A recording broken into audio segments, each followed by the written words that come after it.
Had been a lifelong dream to join the police, and it was something that I wanted to do when I left school, but I didn't, and life took me in another direction. But when I was 35, I made the decision and joined the cops, and it was probably one of the happiest days of my life.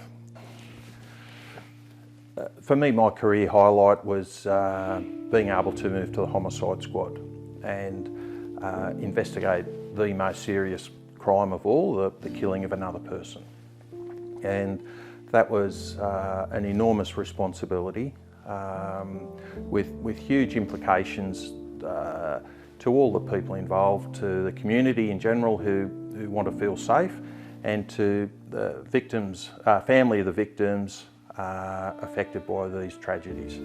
So much as with sex crimes, there's dual priorities: investigating serious crime, but supporting those affected by serious crime.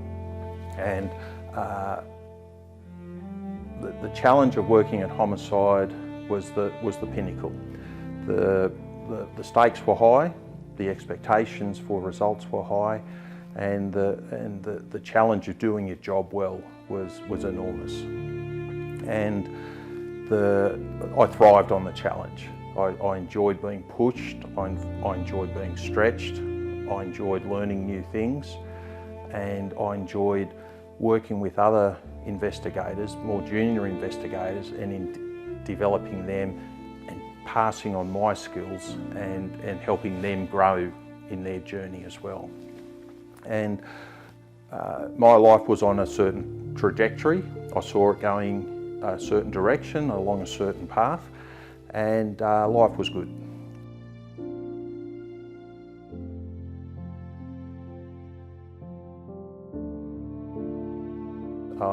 There was a workplace incident which changed that, and that resulted in me no longer being able to do the job in the way that I felt I needed to or was able to do. So I made the difficult decision to move away from the police to look after myself.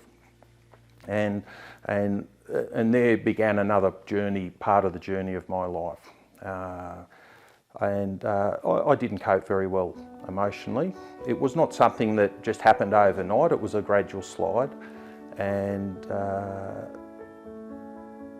I saved the worst for home, and I became a recluse, a hermit, and I didn't talk about what was going on.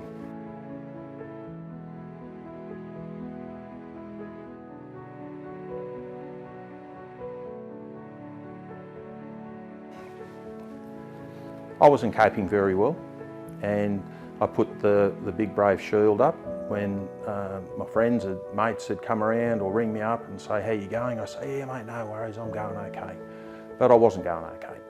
I was struggling, and the person who saw I was struggling the most and was putting up with the most was my wife.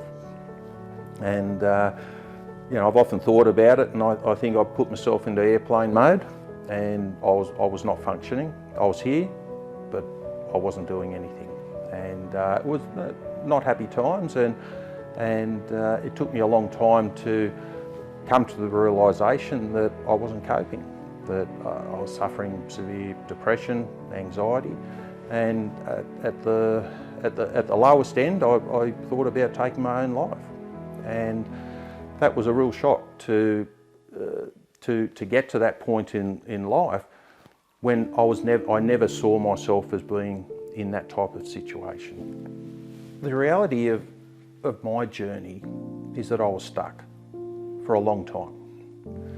I didn't know what to do, I didn't know what could I do, and I didn't know how to do it, whatever the it was. And so it was easier to sit on the couch. It was easier to sit in my pyjamas all day and watch TV. And it's understandable when you are struggling that you have trouble getting up and getting going each day. And that's not uncommon for people experiencing mental health issues and physical issues. And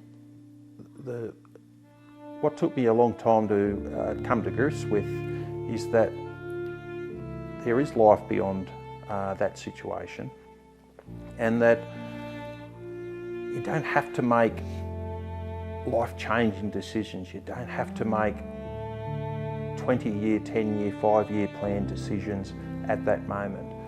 Decisions can be one step at a time. It can be a step to talk to someone. It can be a step to get out of the house and go for a walk. And things happen in their own time and can't be forced. But I do see it as important to engage with others who have experience in this area.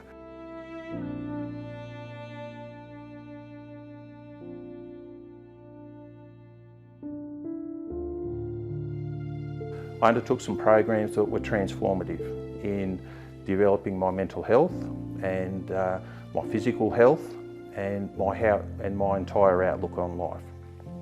And I'm quite proud to say I've come a long way on that journey since that time, and I'm quite proud to say that now I see the future with enormous prospects and enormous optimism. It's given me a great responsibility to recognise that discussing mental health, discussing suicide, discussing these issues that men often put away in the bottom drawer needs to be brought out into the light, needs to be spoken about openly and honestly, and I see that I've got something to offer in that area. So coming from a place where there's not much hope, there's not much drive to go out and find a job and knowing how to find a job, I found a great turning point in my life was engaging with Police Legacy with the Backup for Life program, which was really a great door opener into the idea that, hey, there is life after the cops and there are transferable skills and there are things that can be done. The next great step for me was participating in the Beyond the Badge program.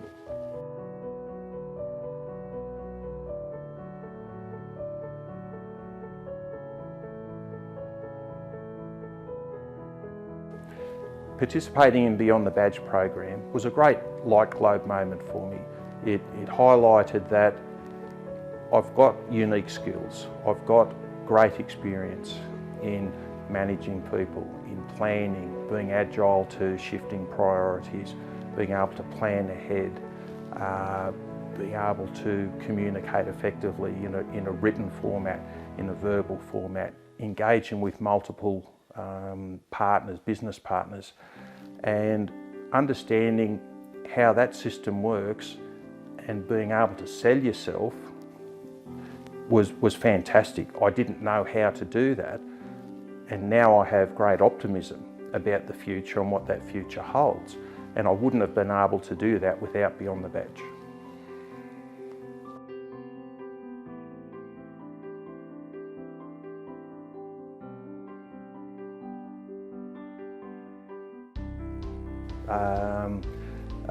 If you'd asked me that a couple of years ago, I wouldn't have seen that those skills automatically transferred into a corporate type role, and also having the confidence of leaving after leaving the police and going through what that involved, having that confidence and recognition that, hey, I've got skill sets, I've got things that I can do, and that they're quite saleable attributes out in the business world.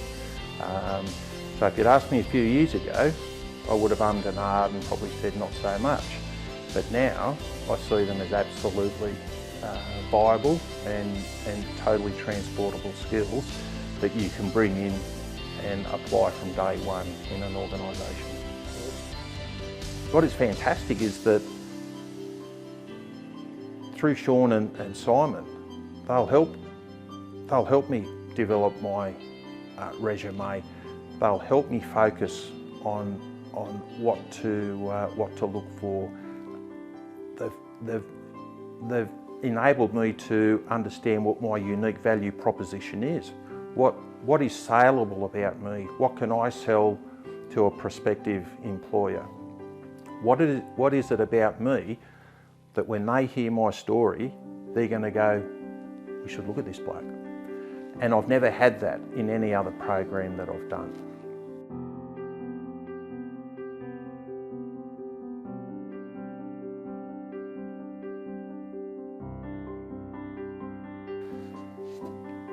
I had a great career with New South Wales Police. I loved every single day of it. My life changed and moved into a different direction, and I felt that was the end, and that I was never going to be able to do something or find something in my life that pressed my button as much as being in the cops did. And doing this program and being exposed to Sean and Simon and their real world, real life experience is fantastic, because it clearly demonstrates there is more to life than what you used to do. There are amazing opportunities out there, and we're amazing people. We've done amazing things, and we can continue to do amazing things, and we've got the support there to do it. So thank you.